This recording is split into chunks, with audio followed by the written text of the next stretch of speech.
What's up, everybody?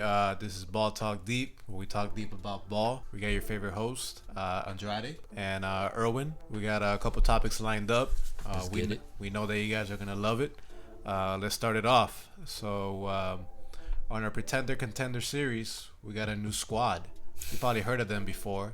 We got the Boston Celtics. They are killing it in the association. They're off to arguably one of the best starts that we have seen in the NBA. Currently, I think they're number one in the Eastern. I believe they're either number one or number two in the Eastern Conference. We could agree they're killing it. So, as you guys seen before, our question is, the Boston Celtics, are they a contender or are they a pretender? Andrade, tell me. All right. Right before I get into it, I'll say I just want to say disclaimer. We did see a couple comments from the Heat contender pretender one saying that we didn't bring up the Celtics or whatever. We didn't consider them when we were talking about like the East, and Correct. We only brought up the Bucks and 76ers. When we did record the episode, Boston wasn't on that hot streak that they are currently on. So just want to say that. And also, there's a reason we're doing it now because y'all are right.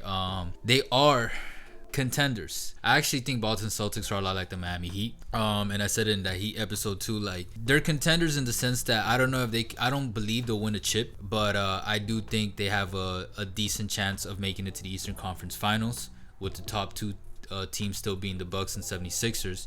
But just like I said with the Heat, I do think the Celtics have a strong chance of, if they face the 76ers, to beat it, and at least somewhat of a chance to beat the Bucks if they face them in the Eastern playoffs. So I just think at least this year I don't believe they'll win it, but they can contend because of the squad. They remind me a lot of the Heat in the way of having a bunch of, I don't want to say random, but I'll just use that for lack of a better word, random players that are skillful and talented, but they're missing that like last piece, just how we discussed again with the Heat. And then last comparison I'll make between these two before I really delve into the Celtics is like, I feel like the Heat have I'll start with the Celtics. The Celtics have a great squad, but they don't have one chosen leader. It is Kemba, but it's between Kemba or Gordon in terms of being the most talented player that's going to lead them in play and in leadership qualities. As opposed to the Heat, they have a leader, but they have a bunch of like solid to good players that are still like not as consistent. But the Celtics are the opposite, where like they have better role players than the Heat that are like more consistent and have been in the league for more time, so they're more developed, etc., etc. So the main thing though that I think the Celtics are missing is height. I saw this on the jump that their best lineup doesn't have anyone above 6'8". Oh wow! And you actually want to have height because in the Eastern you got Giannis and you got Embiid. So in the playoffs, in the 7-game series, you're gonna want height. Whether it's even if he's not performing offensively, you're gonna want it for defense. Because if not, Giannis is just gonna freaking pummel you. Just how anyone who plays 2K tends to use the Bucks nowadays. And then, True. If you do happen to make it to the finals, say the Celtics do make it, then you're in the West, and who are you likely gonna face at least this upcoming finals? Exactly. Anthony Davis. Exactly. So you want 6'8" is not gonna cut it. Hell no.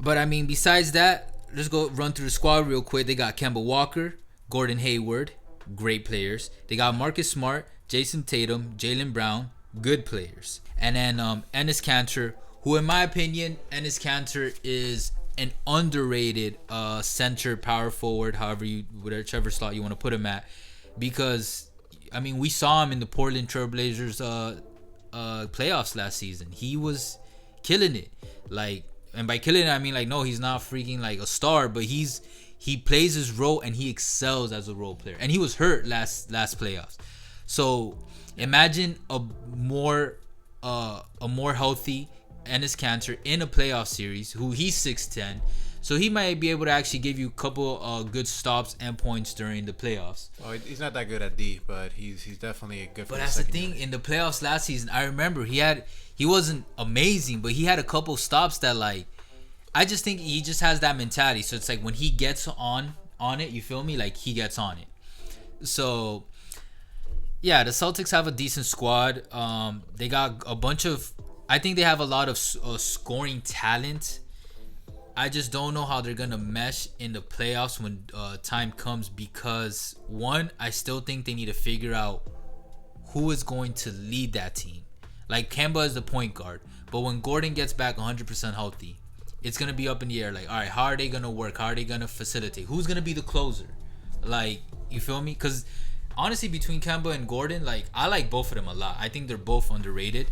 I'm a big Kemba Walker fan, like, because I like his mindset and his attitude a lot too, and his character. Same with Gordon actually. But I think like if I were to, I think Gordon is the potentially more talented one in getting the ball into the basket, but Kemba might be the better leader. You know what I'm saying? And then so they kind of need to figure that out. And then Jason Tatum, like, bro, are you gonna hit that ceiling, or are we still gonna wait for you to hit that ceiling? Because we keep seeing these moments, and they're consistent and non-consistent, but like you gotta pick one. Like he's averaging 19.7, basically 20 points per game, 7 rebounds, 1.5 steals. But then what's weird is that he's 39.5% field goal percentage and 38% 3-point percentage, and it's very strange for a player to have his field goals equate to the same percentage of makes as to his 3-point, because 3-points 30 something is pretty decent. That's not bad. But it's like when it comes to your field goals though, you feel me, like 39%, 40%, that's everything including twos. Like you got to do better than that, especially in a playoff series. So it's like I'm still kind of waiting like Jason to see what's gonna happen there, because like bringing it back comparison with the Heat, these two teams that are like bubbling but we're not sure. The Heat don't have that. The Celtics, I do actually believe, have a slightly better chance to an extent to at least this year be more of a contender. But it's like it all kind of depends whether the pieces are actually gonna start reaching their ceiling, because the Heat with the two rookies, they're rookies, so it's like everyone doesn't have these expectations. But Jason Tatum, like, well, he's been in the league for how long now? Like 3 years, maybe 4? 3-4 years, maybe. So it's like around the 4th years where veterans even say they expect the player to like really find his game. So like, bro, if he doesn't get it by this year, doesn't mean that I don't think he's gonna develop, still like reaching his potential. But it's like that's when people are gonna start, like, the spotlight is gonna start shifting from you. People are gonna expect less from you, and they're not gonna, like, you get me, like, lay on him so hard, like expect so much from him if he's gonna be the next third star. So yeah, that's my take. I don't know, it was kind of all over the place, but yeah, I don't know, it's been a long day. So what about you, Erwin? Do you think the Boston Celtics are a pretender or a contender? Okay, when it comes to the Eastern Conference, it's a slam dunk. Yeah, that's like the asterisk we always put. Like they're definitely a contender. When it comes to the, if they're gonna win the championship, for the NBA Finals, I still say they're a contender. Here's why. This year, I want to and for the future as well. I want to allude a couple points because similar to the Heat, they're rookies, they're young guys, they're a little bit more further along in the development process. Jaylen Brown, Jason Tatum, just to name a few. Marcus Smart, he's a really good second unit player. Brings a lot of grit. He's a guy that usually is gonna defend one of the better players on other squads. Jason Tatum, he's a little bit further along. Like you said, he's in his 3rd year. He's a nice piece to have. But the one I really want to bring up the most is Jaylen Brown. Jaylen Brown, in the beginning of the season, he got a max contract, or pretty close, as an extension. And quite honestly, when I saw that, it looked like a head scratcher. But boy, he's been living up to it. So far he's off to a really good start. He's averaging career highs, if I'm not mistaken. Yeah. On points per game, he has about 18 points per game, if I'm not mistaken, for Jaylen Brown. 7 rebounds and about 4 or 5 assists. Not bad actually at all. Higher. He's at 20.1. Yeah, even more. I stand correct at 20. 51% field goal. Like everything you're saying is on point. Yeah, 39% 3-point percentage. And he's definitely not only he's off to a good start. He's definitely picking up the slack for Gordon Hayward that he's gone down. But okay, a couple key things when it comes to the Boston Celtics, if they want to be legit contenders, and when I mean legit contenders is giving whoever comes out of the West, Clippers, a fight. I think so too. To win, would be number 1, Gordon Hayward. before he got injured, he looked like he's a little bit of the Gordon Hayward of the past. You know, he's finally healthy. If that Gordon Hayward that comes back, from his injury, that's going to be a very key point. Yes. Back to you were saying as well, who's going to be the leader in that squad? I think it's a slam dunk. I think it's Kemba Walker. Here's the reason why. Okay. All right, right before you get into your point, all right. For you, is there a differentiation between leader and closer, or do you kind of group them the same? It's still the same. I forgot to mention that for my point. It's still the same. Okay. Because, in my head, it's different. Or, like, it can be different. It's, like, situational.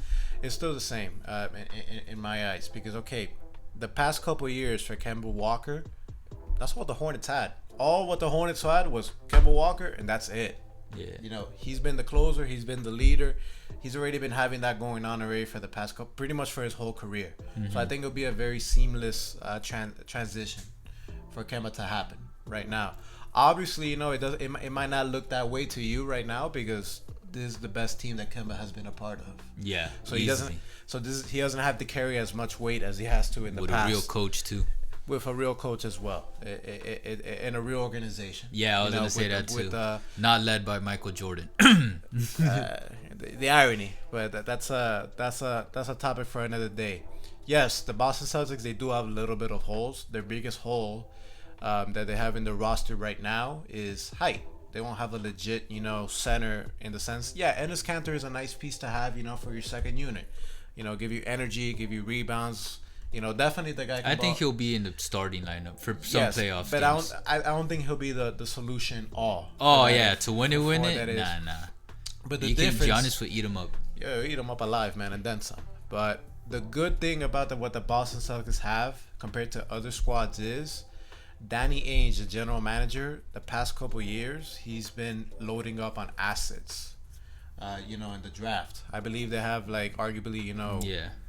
I believe they have the couple first round picks. Most notably, I believe they have the first round pick for the Memphis Grizzlies. The Grizzlies, yeah, they got J.M. Morant, but they're a rebuilding squad.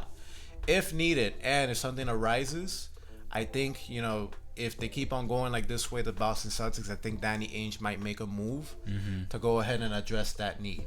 Yeah. And the good thing is, center in today's NBA is not a position that, is in such high demand. Basketball, the NBA right now is positioned as basketball. Exactly. And the demand for a center, I was thinking maybe Andre Drummond, for an example. Okay. I think they could pull up. Bro, if they got Andre Drummond, that'd be fucking. If they get if they get an Andre Drummond and they don't give up as much, let's say they only give up picks and they keep the Memphis picks, they'll be a really dangerous squad. Yeah. That's assuming, Gordon Hayward comes back. Dude, that's Drummond. Yeah, 100% healthy. Gordon, Kemba, and Drummond on the same squad. They can definitely make some noise, and it's safe to say, that team, can definitely take out the Bucks, can take out the Sixers. Yeah. And definitely give a fight to whoever and possibly win it. Yeah. Depending if they have home court or not. So just the Heat, we said it last time, the Heat are one or two trade aways or one significant trade away from being a legitimate contender. I would disagree. Celtics are the same way. I would disagree with them being the same way. Here's the thing. Okay. Well, similar. Similar. The Heat have one bona fide star, Jimmy Butler. The Celtics, they have two stars. They have Kemba Walker. And but they have two stars that only one has been performing as a star for the past couple of years. Gordon's been 2 years now off where he hasn't been able to consistently stay. We've seen flashes, but he's still in that healing. He's been injured. Last year was kind of like a year that he was kicking off the rust. This year it seemed like that rust is already gone. It's been up and down. But then he got re-injured. I say he's probably before he got injured 80% of the Gordon Hayward that we knew. And Bro, if he gets 100%. He's probably not gonna get to 100%, but even 80% Gordon Hayward, he's arguably better than. I feel people forgot how nasty he was in those playoffs with the Jazz. The last one he had before he went to the Celtics, fucking wrecked it. Really. I say the Celtics are a little further along than what the Heat are. Obviously. I would say that. I was saying the same thing. They can definitely their ceiling, for the Celtics. But here's something. Go. No, we'll go. Here's something that's actually really interesting to me. All right, so right now I think. Us two, and I think most people would agree, it's the Sixers and the Bucks, top two teams in the, or like at least true contending teams in the East. The next B group would be Celtics, Raptors, and I think Heat. Like most people now agree the Heat belong in that. So those three, I will group in, and I'll put Celtics and Heat. Maybe I'm being a little biased as a Heat fan, in as the top 3-4 above Raptors. And I think it would be really interesting to see if it was this more the coaching part. Imagine Spoelstra versus Brad Stevens in a 7-game series. Spoelstra will win. That would be sick. And that's what I was wondering. I mean, maybe we're being here a little biased. I believe Spoelstra would win too, but more because of veteran experience. But the thing is, Brad Stevens, and a lot of people consider him one of the top, if not the top coach in the Eastern, maybe even the whole league. So it'd be interesting to see how that would play out. That's stretching it out. Nice. That's stretching it out a little bit. I wouldn't say he's like a top coach. I'm saying some people have said that he's one of the top young coaches, and I'm gonna give respect to Brad Stevens, because a couple years back, when Kyrie Irving and Gordon Hayward were injured, he was able to take that squad, a squad full of rookies and young guys, to Game 7 of the Eastern Conference Finals against LeBron. Like Spoelstra in 15-16. That's pretty impressive. But final point that I want to say about this team, about the Boston Celtics, is this is the Boston Celtics team that the NBA expected last year, but it didn't happen with Kyrie. So true. To finish my point, I would say yes, the Celtics are definitely contenders, both for the Eastern Conference, slam dunk, and I would say they're contenders, for the NBA Finals. Chip. Okay. The reason because they have the assets to be able to address their holes. Okay. But and for now, they can at least foreseeable contenders for the near future.